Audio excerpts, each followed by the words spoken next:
Hello, my name is Ethan, and welcome back to another episode of Path of Exile Ultimatum League 3.14. In this episode, I want to show you guys some cool interaction I've started to use.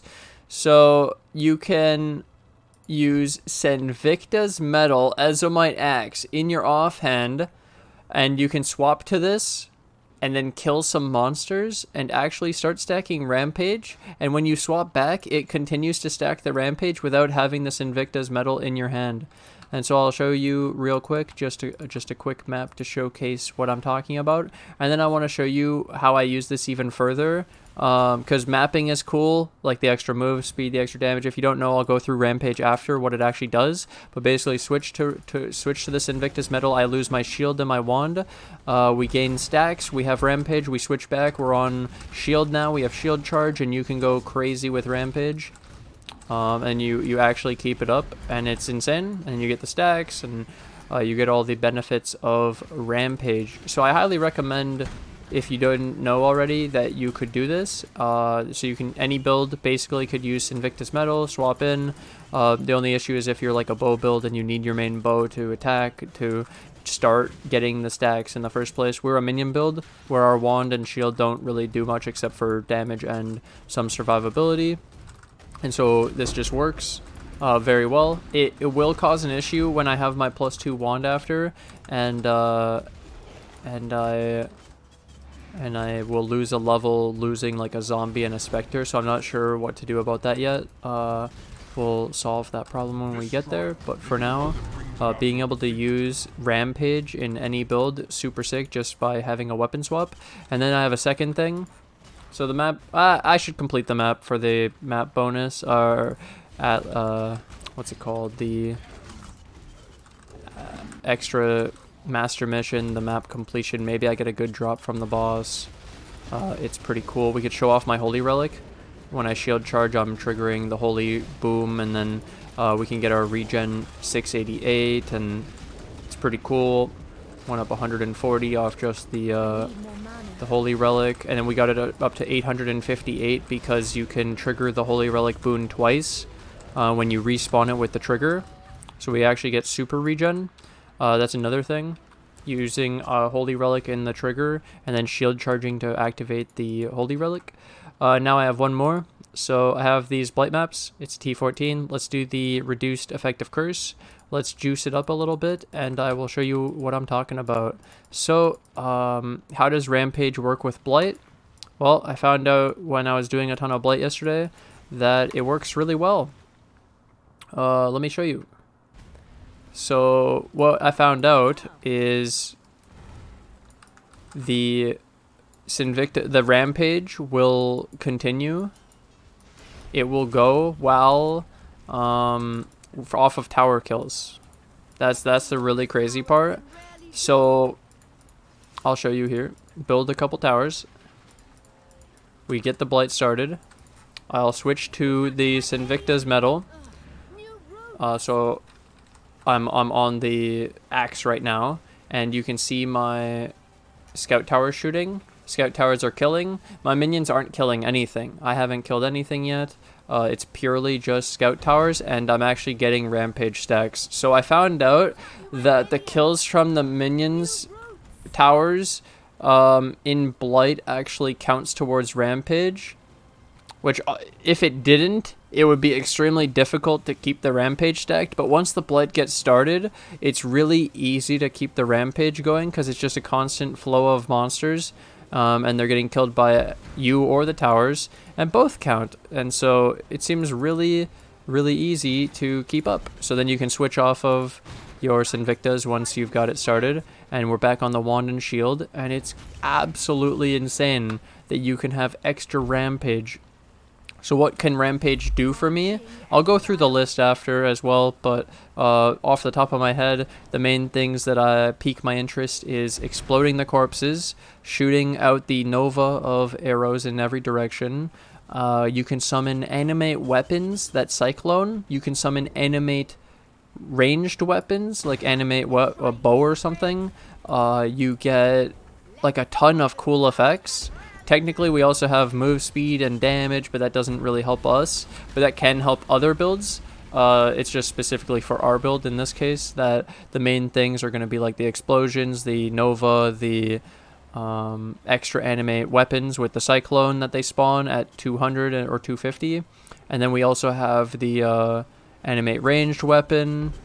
It's really cool overall, and I think that it would help your clear, and it's also just really sick to be able to add up the, like, you can count the kills in a Blight map because it actually works off every tower kill. It's so cool. Like, look at that.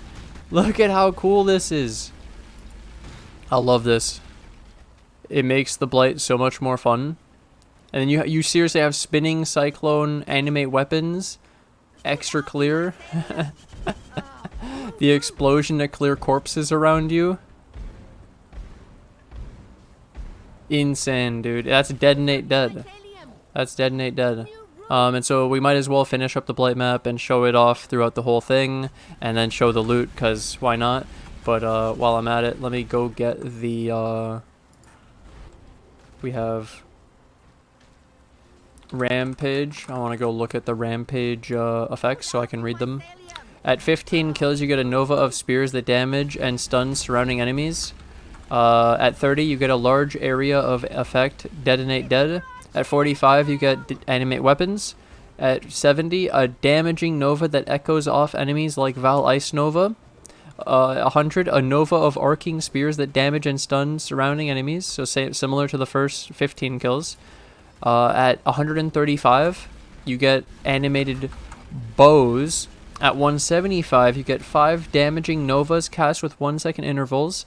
220, you get a cyclone spawns from the player. When the cyclone kills an enemy, another cyclone appears. Never-ending cyclones. Sounds pretty good to me. A heavily damaged, at 270, a heavily damaging nova that echoes off enemies. 325, a cyclone that explodes nearby enemies. 385, fire novas of spears that damage and stun surrounding enemies, so it does it 3 times of these novas that stuns. And then we have at 450, 2 cyclones that explode nearby enemies. And then 520, large explosions around the player that detonate corpses. So that was the last one you saw, the big DD. It was like boom, boom, boom, and then we just chill up to 1,000. So what do the stacks actually do? Per 20 Rampage stacks, you get 1% move speed.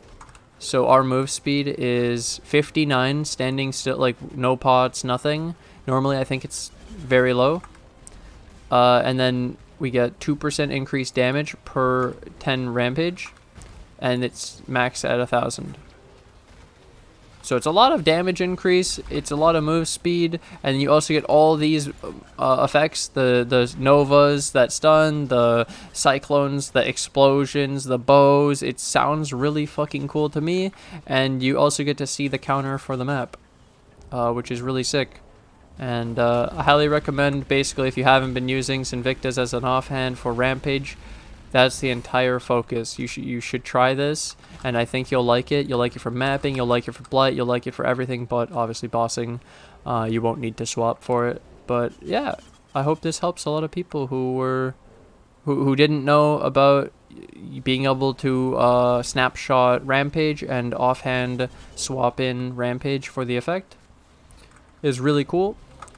And now we'll get into the fucking loot now that we've covered Rampage fully, because now we have a T14 Blight map. This has double crimson, 1 black, so 25 Blight chests are lucky, and then it's 64 quant, and it's 7% chance for Blight chests to contain an additional reward, so this will be pretty cool. And I'll do the same thing I did in the video where I AFK'd the T14s. I'm just going to open the loot, but I won't actually loot it. I've noticed a lot of Parandus Scarabs from Blight. It's really good. I'm going to be running my Lexajoris with Parandus soon and testing out the Kadirbro, the new Kadirbro nodes, because they changed it to offer the rarest of 3, and they also changed the loot table for Kadirbro. We'll see how rare like a Headhunter and stuff is maybe. But let's get into these weapons. Cool. We got a Relentless Fury, which is actually Culling Strike if we wanted it for our Animate Guardian. Marble Ami, pretty cool. Next, Abyss Jewels, not bad. Oils, We used a crimson and a black, or 2 crimson and a black, so we want to obviously be able to sustain that if we can, or more. Nothing insane from the loot explosion. Is this one of those lackluster blights? Oh no. See if there's any enchant. Nope. Armor, jewelry. I got a Secutor helmet out of a jewelry chest. Oils. Nice. Uniques. Crimson jewel. Not what I needed. Not bad. Oh, we have 6 fragment chest. Is this the worst Blight map in history of loot? Maybe. Ooh, that's some good sack divs though. Sack div sustain? Alright. I mean, sacrifice fragments. And final thing, I'll just show this so that you could see it visually. Rampage, 1% move speed per 20 stacks at a max of 1,000. 2% increase damage per 10 stacks up to 1,000. And then these are the breakpoints for the different things. And I'll leave a link to the Rampage page in the description below. And these are all the Rampage items. So technically, it seems like you could also do this with potentially the Dancing Dervish, the Dancing Duo, as an offhand weapon. And you could just wear these Rampage gloves or belt. But I think the weapon swap is the coolest because it doesn't... we don't lose anything and we can get Rampage in the build. And we just have to just change, like, swap weapons, yeah. Really cool. Either way, thank you guys for watching. Thanks for hanging out. I'm going to take this opportunity to thank my Patreon and my YouTube members who financially support the channel. I can't do this without you guys, so thank you guys for all the support. And thank you to anyone new who joins the Patreon YouTube members today. And I'll see you guys in the next episode. Bye!